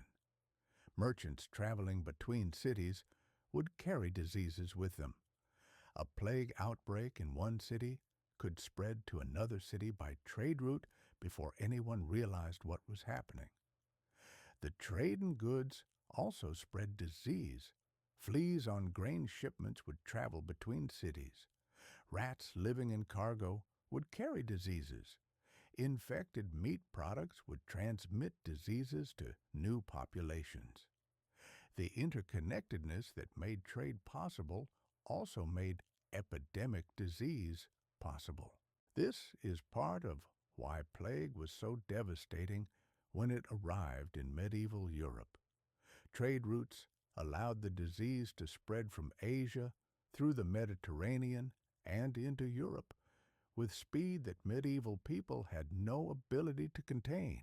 Quarantine measures, when they were implemented, were often too late and only partially effective because they didn't address the actual transmission mechanism. The psychological toll of medieval filth. We should also consider the psychological impact of living in constant filth and dealing with persistent parasites and disease. The itching from lice and fleas is maddening. It's hard to concentrate, hard to sleep, hard to maintain patience when you're being bitten constantly. Medieval people dealing with severe infestations would have experienced psychological stress in addition to the physical symptoms. The constant exposure to death and disease also took a psychological toll. You couldn't avoid thinking about mortality when you were constantly seeing people die from infections. You couldn't maintain a sense of safety when you knew that a simple wound could become infected and kill you. This probably contributed to the fatalism and the focus on afterlife that was characteristic of medieval Christianity. The shame and stigma associated with parasites and diseases also affected medieval people psychologically. Lice were associated with poor hygiene and poverty, even though wealthy people had them just as often. The social shame of visible parasitic infections would have been substantial. Comparative hygiene in non-European cultures. It's worth noting that medieval Europe wasn't the only culture dealing with sanitation problems during this period. Other parts of the world were also struggling with hygiene and disease. However, some cultures had better sanitation infrastructure than medieval Europe, at least in some cases. Islamic cultures, influenced by the Quran's emphasis on cleanliness, often had better bathing practices. Some Islamic cities had public bathhouses where people could bathe more frequently than their European counterparts. Water engineering in some Islamic regions was more sophisticated, with better systems for managing wastewater.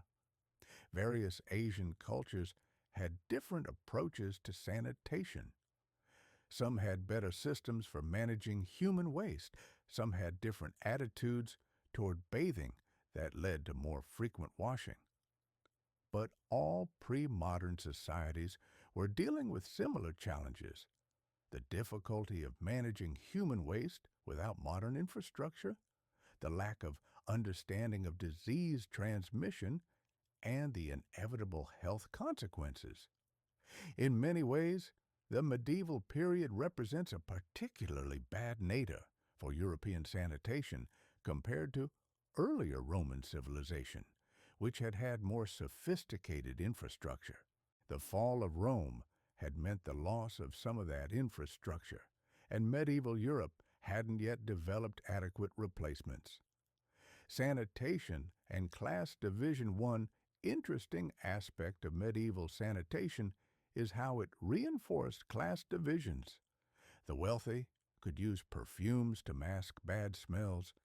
They could afford to live in locations with better access to water. They could use elaborate clothing to hide the effects of poor hygiene. The poor had none of these options.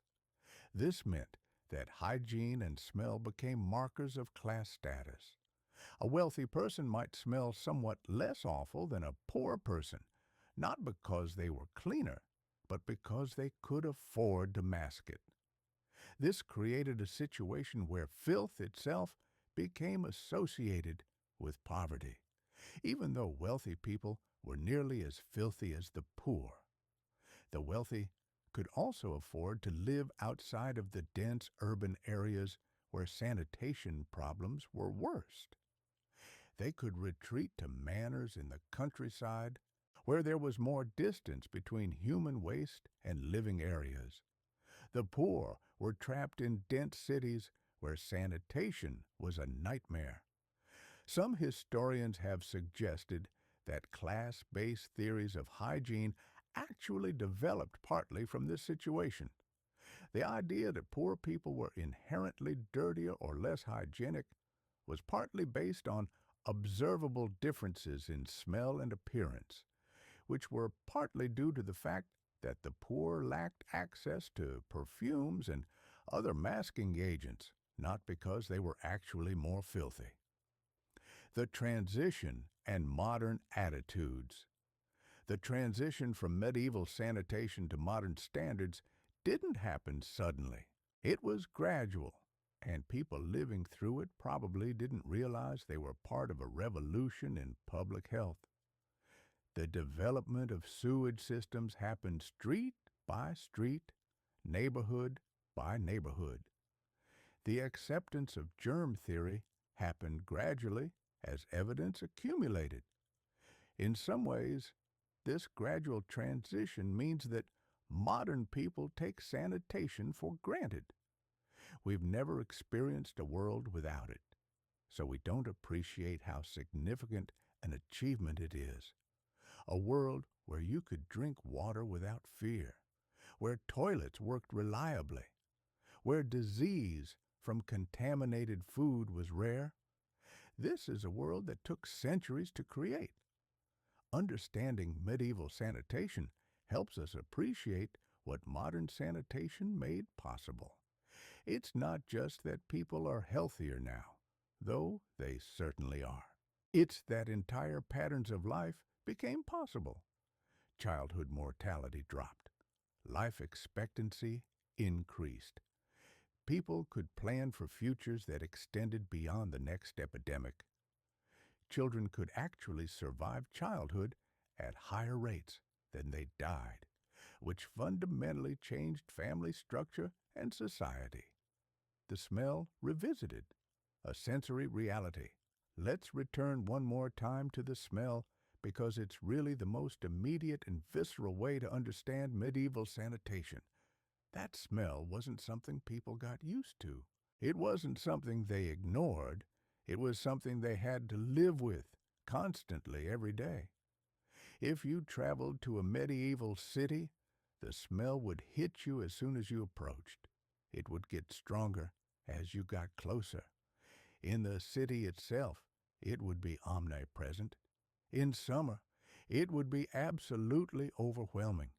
You would probably want to leave immediately. And yet, medieval people lived with this. They raised children in it. They worked in it. They had conversations in it. They ate their meals in it. The human capacity to adapt to horrible circumstances is remarkable, but it also speaks to just how bad medieval conditions were. The smell itself was a form of communication, whether people realized it or not. It was telling them that they were living in an environment where disease was flourishing. Instinctively, that bad smell should have made them think, quote, zero quote. But without the knowledge of germ theory, they couldn't act on that instinct. They couldn't fix the problem because they didn't understand what the problem was. Final reflections. Medieval hygiene was absolutely disgusting by modern standards. Every aspect of daily life was colored by poor sanitation, parasites, disease, and the constant threat of infection. People lived shorter lives, dealt with chronic health problems, and faced a disease burden that would be unthinkable to us today. Yet they weren't uniquely stupid or lazy. They simply lacked the knowledge that would eventually be necessary to solve these problems. They had theories that made sense given their observations. Miasma theory made sense if you noticed that bad-smelling places had more disease. Bloodletting made sense if you had a framework of balancing humors. The problem was that these theories, while internally consistent, were fundamentally wrong. The solution required not just better hygiene practices, but actual scientific understanding of disease transmission. It required infrastructure, sewage systems, water treatment systems, public health organizations. It required not just one breakthrough, but multiple breakthroughs in different fields over the course of centuries. Medieval people couldn't have solved their sanitation problems even if they'd wanted to, because the knowledge and infrastructure simply didn't exist. They were trapped in a situation where the filth was inevitable, the disease was constant, and there was nothing they could do about it. That's perhaps the most important lesson from medieval sanitation. It reminds us that modern health and sanitation are not natural states. They're achieved through knowledge, infrastructure, and constant maintenance.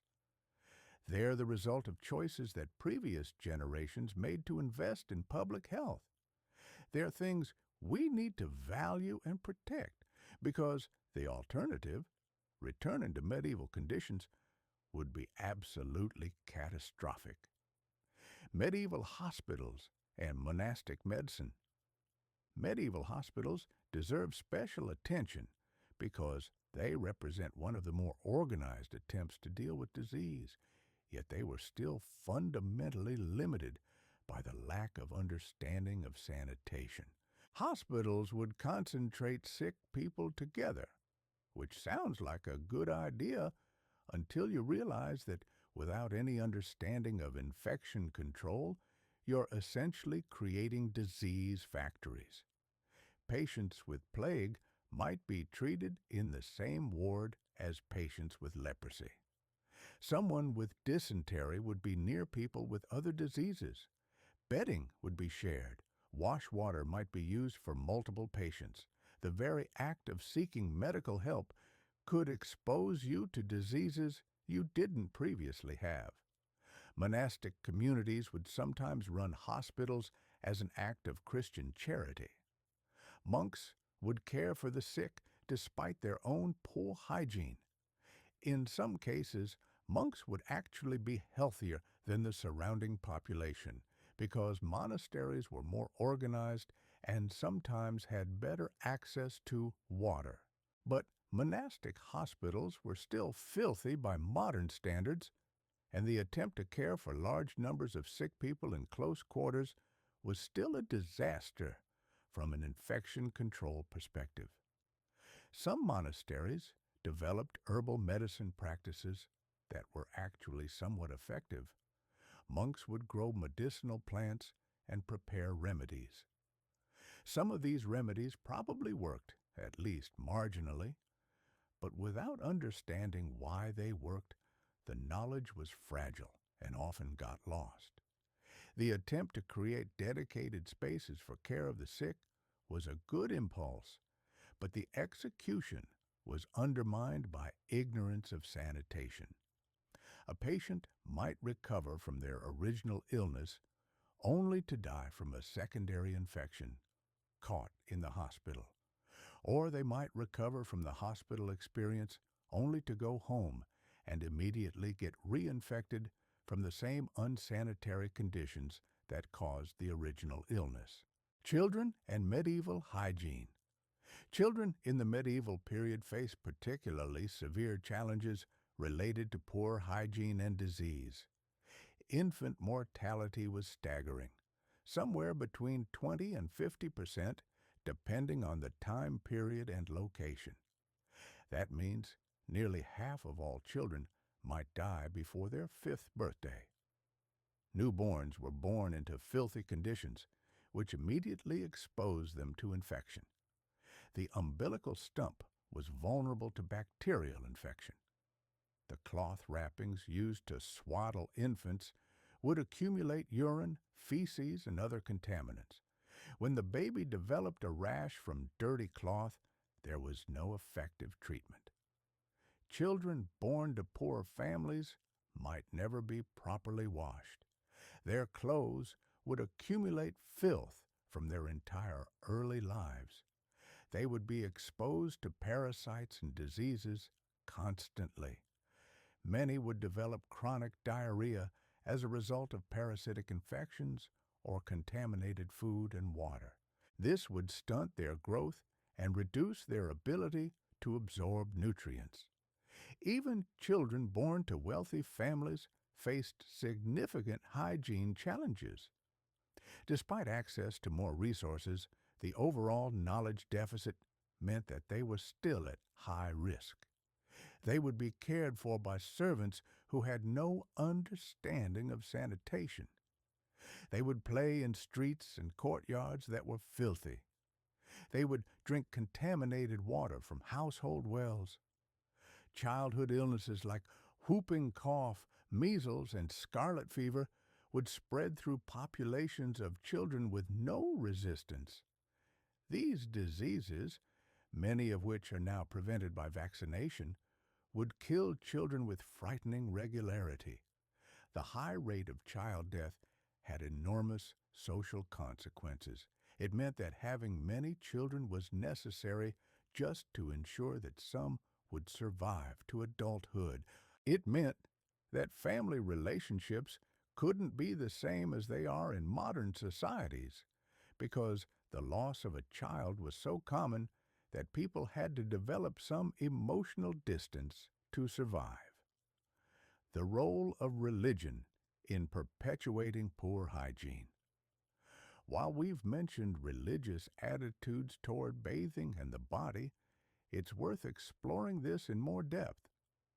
The medieval Christian church had significant influence over attitudes toward cleanliness, and some of that influence was actively harmful to public health. The idea that the body was sinful and that excessive attention to physical cleanliness was somehow spiritually wrong was deeply embedded in medieval Christian thought. This idea had consequences. Monks who never bathed were seen as spiritually pure. Ascetics who deliberately avoided cleanliness were admired. The contrast between spiritual cleanliness and physical filth became a kind of status symbol among the pious. This religious framework made it difficult for pragmatic sanitation reforms to take hold. If someone suggested building latrines away from wells, or suggested bathing more frequently, they might be accused of excessive concern with the body.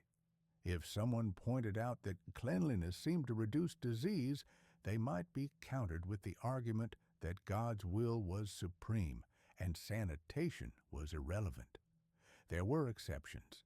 Some medieval religious figures did emphasize the importance of cleanliness as an expression of respect for the body as a temple of the Holy Spirit.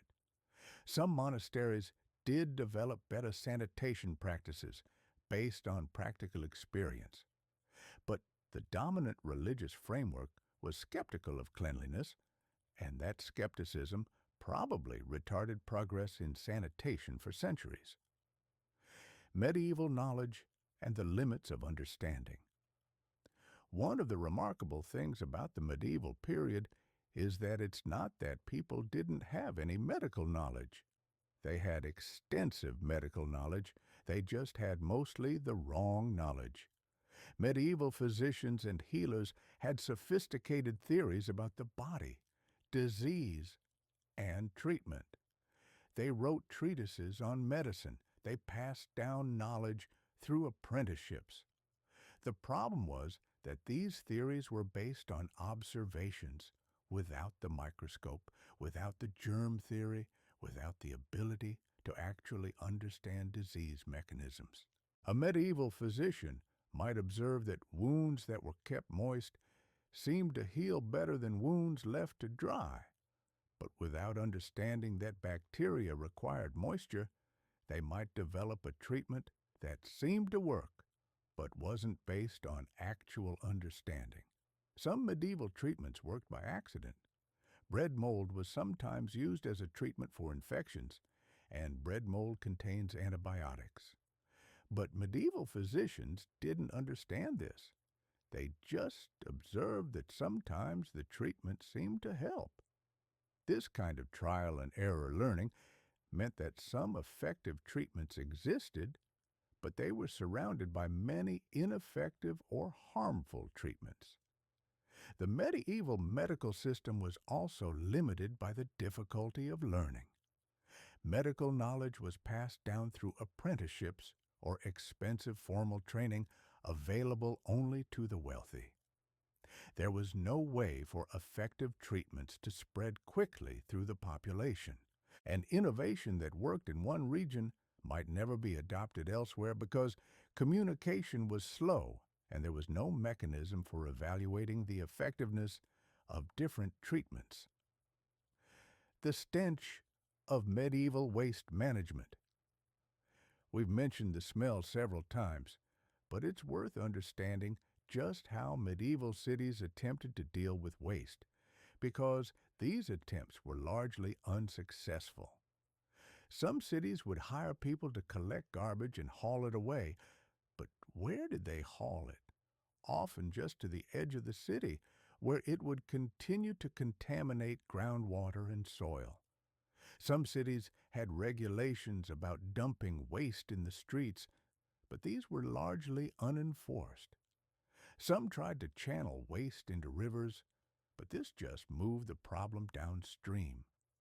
Some cities would have designated waste pits, but these would overflow and leak into groundwater. The fundamental problem was that there was no good solution. Without pipes and sewers and treatment facilities, you basically had to either let waste accumulate near where you lived, creating a horrible smell and disease hazard, or move it away from your living area where it would eventually contaminate water sources or someone else's property. This wasn't stupidity. This was a genuine engineering challenge without the resources or knowledge to solve it. Medieval cities were trying to support populations that were larger than their infrastructure could reasonably accommodate. The waste from thousands of people had to go somewhere, and there simply was no good place to put it. Medieval attitudes toward smell and what it meant. Interestingly, Medieval people were quite aware that bad smells correlated with disease. They didn't understand the mechanism, they didn't know about bacteria, but they had observed that places that smelled bad often had more disease. So they developed various theories about bad air and its role in disease transmission. This led to some practices that accidentally helped. People would avoid going near graveyards because they smelled bad and were thought to cause disease. This accidentally reduced their exposure to plague-infected rats and fleas that congregated near dead bodies. People would avoid sewage dumps and waste pits because they smelled bad, reducing direct exposure to contaminated waste. But it also led to practices that were useless or harmful. People would try to improve air quality by burning aromatic substances, which did nothing to address the actual disease transmission. Some physicians would recommend that patients avoid bad smells during recovery, which might have helped by reducing stress, but it didn't address the underlying infection. The correlation between bad smell and disease was real, but medieval people didn't understand the reason for the correlation. They thought disease came from the bad smell itself, rather than from the contaminated conditions that both caused the bad smell and the disease. This misunderstanding meant that their public health efforts were often misdirected. Conclusion: the weight of history. Looking back at medieval sanitation from our modern perspective, it's almost impossible to imagine living in such conditions. The constant stench, the parasites, the diseases, the filth that accumulated on everything, it seems like it would be impossible to function. Yet medieval people did function. They built cities. They maintained complex societies. They created art and culture and civilization despite living under conditions that would be considered a humanitarian disaster today. This speaks to both the resilience of humans and the profound effect of sanitation on civilization. Medieval people were just as intelligent as modern people, but they were operating under a massive knowledge disadvantage, and with inadequate infrastructure, they were doing their best with what they had, which was essentially nothing in terms of sanitation, technology, or understanding. The development of modern sanitation is one of the greatest achievements of human civilization, partly because it's so invisible to us now. We don't think about it. We take it for granted. We assume that clean water will flow from our taps and that waste will disappear when we flush. We don't remember what it was like when these things didn't exist. But medieval people would have remembered. The transition from medieval sanitation to modern sanitation, if it happened quickly, would have been a miracle. The ability to flush waste away instantly, to have clean water available at the turn of a tap, to bathe regularly without elaborate effort, these would have seemed like the greatest luxuries imaginable. Understanding medieval sanitation is valuable not just as historical knowledge, but as a reminder of how much of human progress is built on practical, boring infrastructure and basic science. The glamorous inventions, engines, electricity, computing, probably wouldn't have been possible without the foundation of sanitation and public health that made population centers viable and prevented epidemics from constantly destroying civilization. Medieval hygiene was absolutely disgusting, but in understanding how disgusting it was, we gain appreciation for the world we inhabit and the countless innovations and hard work that made it possible. The next time you use modern sanitation without thinking, you might take a moment to appreciate that you're living in a world that medieval people would have found miraculous. The specific experience of filth To really understand medieval hygiene, it's worth trying to imagine a specific scenario. Let's imagine you're a wealthy merchant in medieval London, which means you're probably better off than most people. You're still filthy by modern standards, but let's see what your actual daily experience would have been like. You wake up in the morning in your second floor bedroom. The room is relatively clean compared to the streets outside, but it's not clean by modern standards. There are rushes on the floor instead of carpeting. These are grass or straw that people walked on to keep the stone cold at bay. These rush mats would accumulate dirt, food scraps, and waste products over time. They would be replaced occasionally, but not as often as they should be. As you leave your bed, you probably scratch yourself because you slept in linen clothing that hosted parasites. Your hair, which you haven't washed in months, itches from head lice.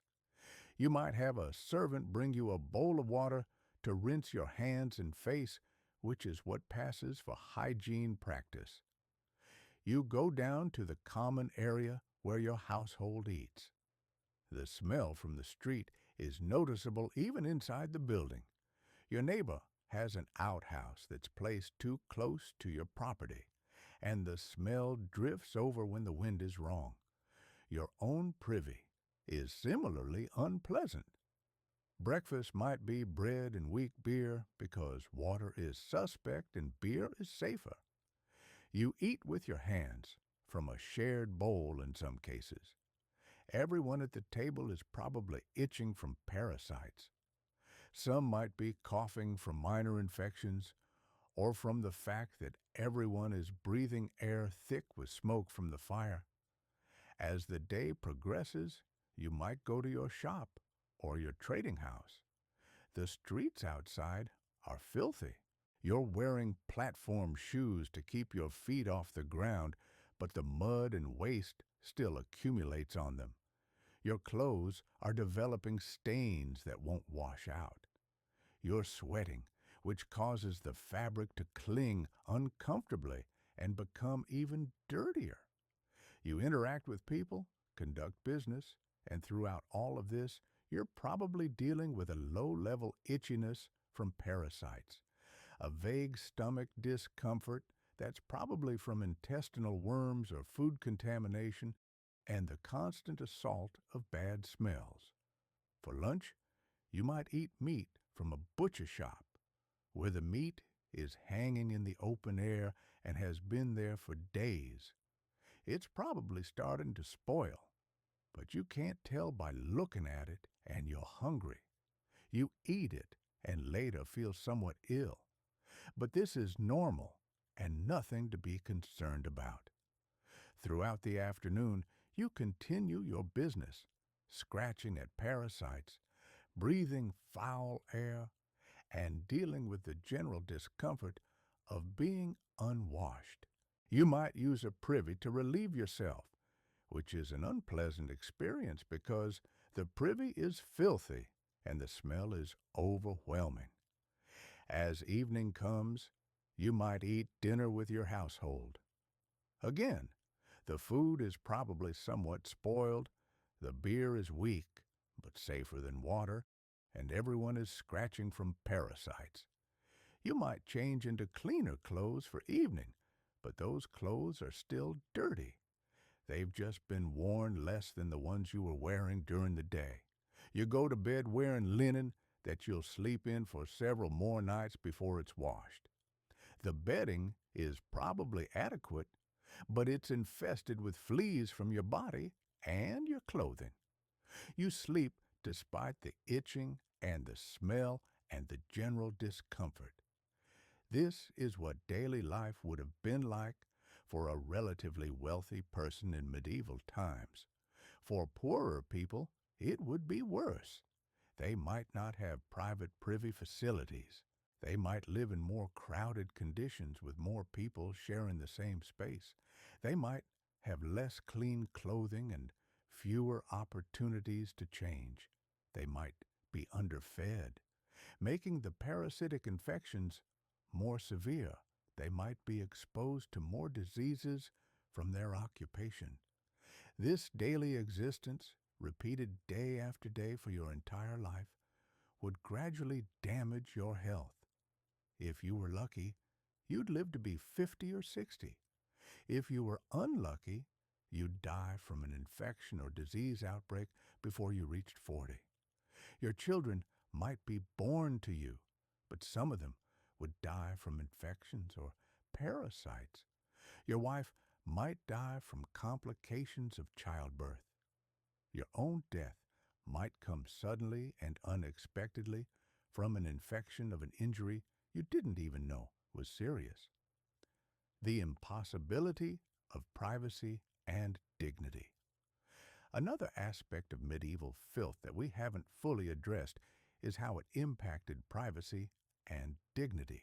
Modern people are accustomed to private bathrooms, private spaces for bodily functions, privacy during illness. Medieval people had essentially none of this. If you lived in an urban area, you probably shared a privy with other households.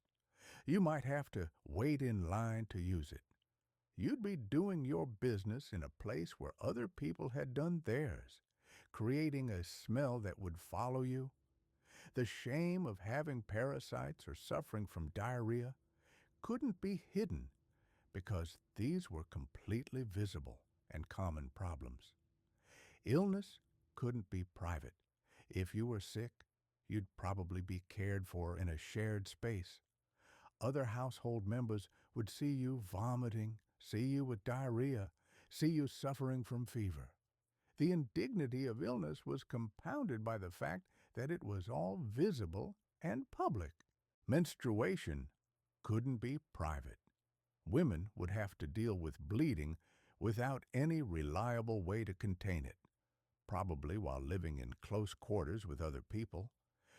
The shame of menstruation was compounded by practical problems of managing it without good hygiene supplies. Even death couldn't be private.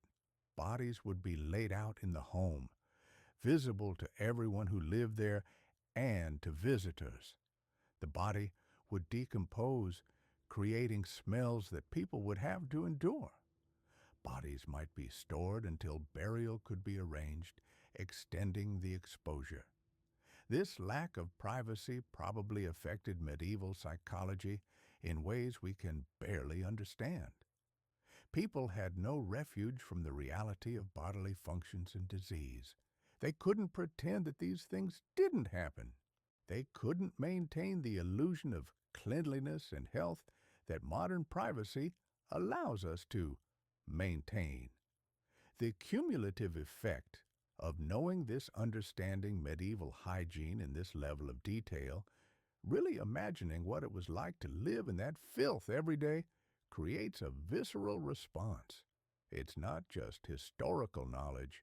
It's understanding the reality that your ancestors lived in conditions that would be considered unthinkable by modern standards. Everyone reading this has ancestors who lived through the medieval period or through other periods with similarly poor sanitation. They survived childhood disease, they dealt with parasites, they lived with filth and smell and the constant threat of infection. They did this for thousands of years across multiple continents in dozens of different societies. That humans could develop civilization, art, literature, science, philosophy, and culture while living in conditions of absolute filth speaks to something profound about human nature. It speaks to our resilience, our adaptability, our ability to create meaning and value even in the worst circumstances. But it also speaks to something equally important, how transformative public health and sanitation have been. The ability to live in relative cleanliness, to not be constantly dealing with parasites, to drink water without fear, to have a reasonable chance of living to old age, these aren't luxuries that we should take for granted. They're the foundation upon which modern civilization is built. Medieval people would have given almost anything to have what modern people have. They would have considered our sanitation a miracle, and we should consider ourselves extraordinarily fortunate that we live in a world where the solutions that medieval people couldn't even imagine are now everyday realities.